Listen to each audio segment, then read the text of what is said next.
Hey guys, this is Rick, and welcome to Walk and Talk number 6. First things first. Oh, I didn't even see that there before. Oh my goodness, we have a village right here. Wow, I would have went right by that if I hadn't looked around. I did not see that when we first came up here. Weird. Let's see, is there anything good in here? Let's take a look. Swords, some bread. Not great. Not really great. And kind of a... Oh, that guy's in there forever. Kind of a small village, too. I mean, really not much going on here, that's for sure. Wow. This world is not... to be honest, it's not the best world I could have picked, that's for sure. Seems kind of... Uh-oh. Scary cave somewhere. Oh, right there. There he is. Scary cave. Yeah, I could probably picked a better seed. But, oh well. We're just walking and talking, so it doesn't matter, does it? But I tell you, we've seen a lot of these savannas, though. Boy, that's for sure. This seems to be an arid world. So I guess the parallel dimension that we're in is more on the arid side. So, you know, that's my...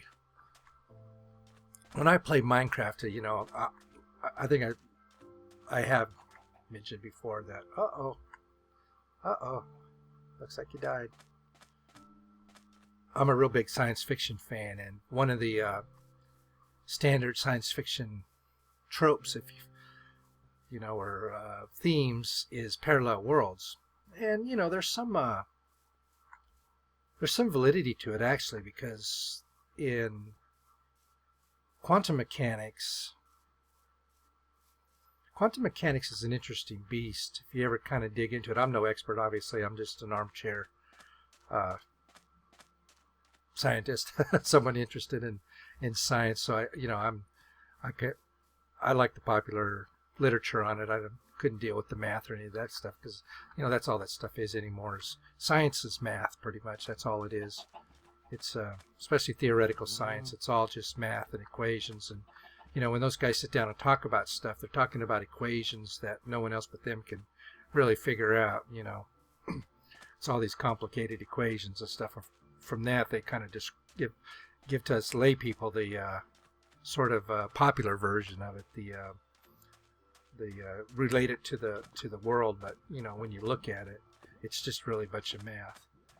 And parallel worlds, though, came as kind of a product of quantum mechanics, because quantum mechanics is based largely upon probabilities. There's no certainties per se in quantum mechanics. There is, but until you observe something. Okay, let's take an electron, for example. Electron is a particle that orbits a atom. And it gives an atom an electrical charge, you know, and you either have, you know, a negative or positive or neutral electric charge. Electrons are what electricity is made of. It's electrons moving through wires, conductors. And until you actually observe, let's say, where that electron is as a particle, where it is in space, until you pinpoint that exact location, according to quantum mechanics, that particle can exist not only anywhere, but it exists everywhere, because there's no distinction at the quantum level of here or there. You know, that electron can exist anywhere, and for all intents and purposes, it exists everywhere. So everywhere within the orbit of the atom, I should say. So until you actually observe the location of that electron, it can be anything.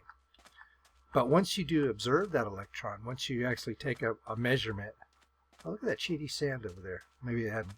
Is it cheaty sand or? Yeah, I think it is. Wow. Until you actually make the observation,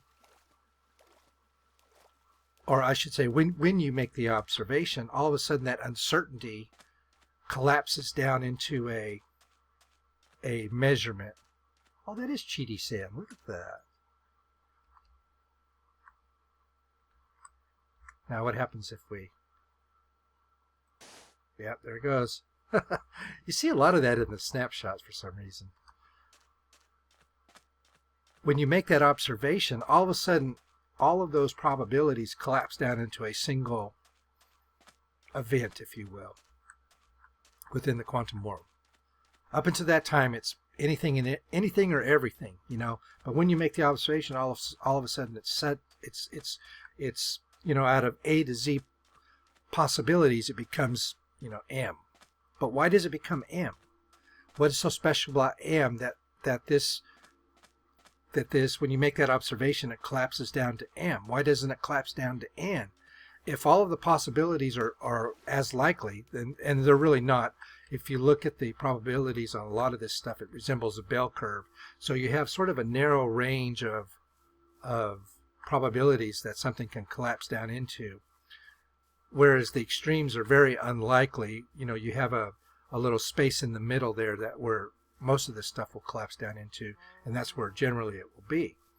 But there is a chance for it to collapse way down on the end down there. So why choose that instead of something else? I mean, what it's just random chance or what? Well, one of the theories was, and this is kind of a puzzling aspect of it. One of the theories was that, and I don't know if this is still a popular theory or not, but one of the theories back, years ago really, was that there wasn't just a single probability that with this observation did not collapse down into a single probability. It actually collapsed down into all of the probabilities. In other words, when you make an observation or when you do something in that quantum realm, everything that could possibly happen did actually happen. But what happens is all of those different probabilities split off from the main timeline, if you will. They all split off into their own separate timelines. In other words, it creates parallel worlds. So we have, you know, this idea is that there are an infinite number of parallel worlds that are continuously being created because of all of the, you know, all of the probabilities that are being, you know, collapsing down into realities, if you will. It's kind of weird, but that's sort of the general idea behind it. Well, and that's been a staple of science fiction for a long time, since people started talking about that, because it's a great idea, you know. I don't know if you ever saw the TV series Sliders, but that I actually, it got stupid towards the end of the series, you know, when they, you know, they ran out of ideas. You can only carry that idea so far. But when it first started, it was pretty cool idea. You know, the idea is that, okay, there's a parallel world. It may be just slightly different than ours. You know, everything's the same except for the fact that, you know, like in one of the movies or one of the TV shows on Sliders,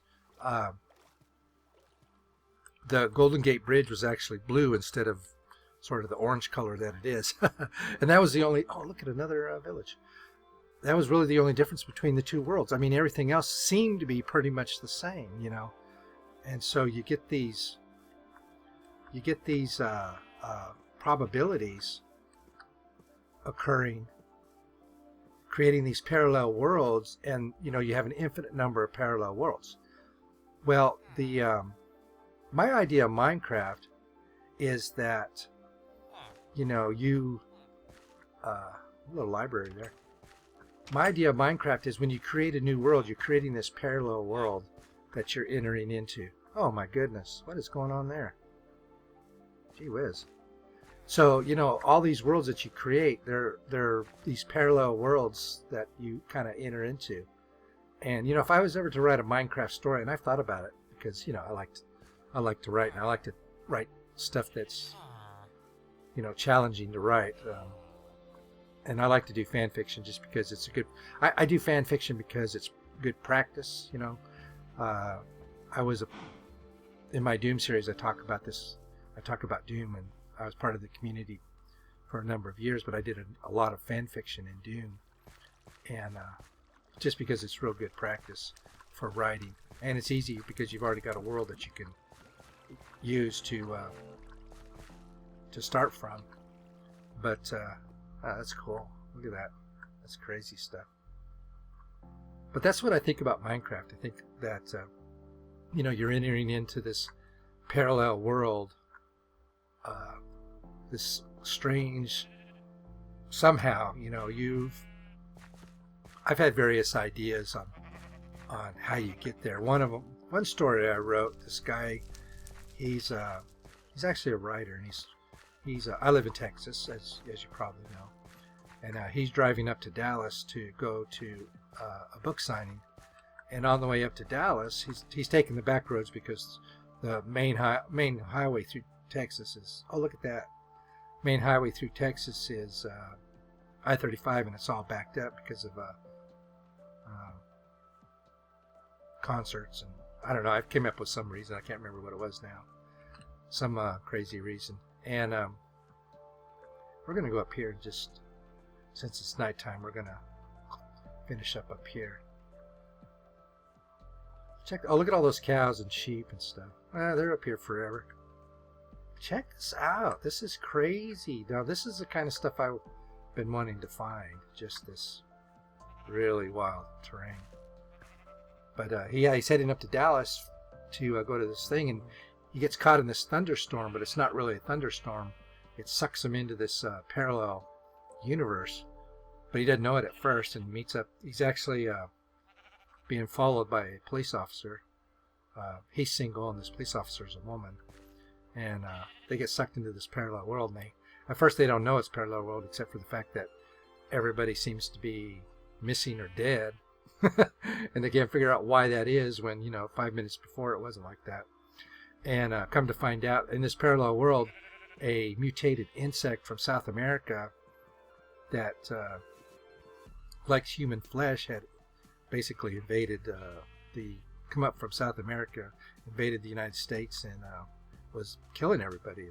They couldn't combat it. They were, insects. Let me tell you, if the insect world ever rebelled, we'd be in trouble, because they can afford to take the losses and we can't, that's for sure. So that's what I think about when I think of Minecraft. When you create a new world, you're collapsing the probabilities and creating this parallel universe that you're entering into, and it could be good or it could be bad. You never know. That's the idea. And since there's an infinite number, virtually an infinite number of Minecraft worlds, it's like a parallel universe. Now, do parallel universes actually exist? Who knows? We'll never know. It's beyond anything that we would ever be able to know for sure. But I like the idea. It sounds cool. It'd be interesting to see those parallel worlds if they do exist. So, all right. Well, you know what? This has been sort of a weird walk and talk.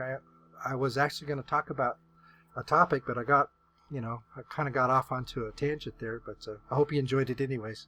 So the next walk and talk, I want to talk a little bit about Minecraft, because I think Minecraft is taking a very interesting direction. So I'd like to we'll talk about that, where I see Minecraft going. I think Minecraft has a future. I'll give you a little teaser here. I think Minecraft has a future.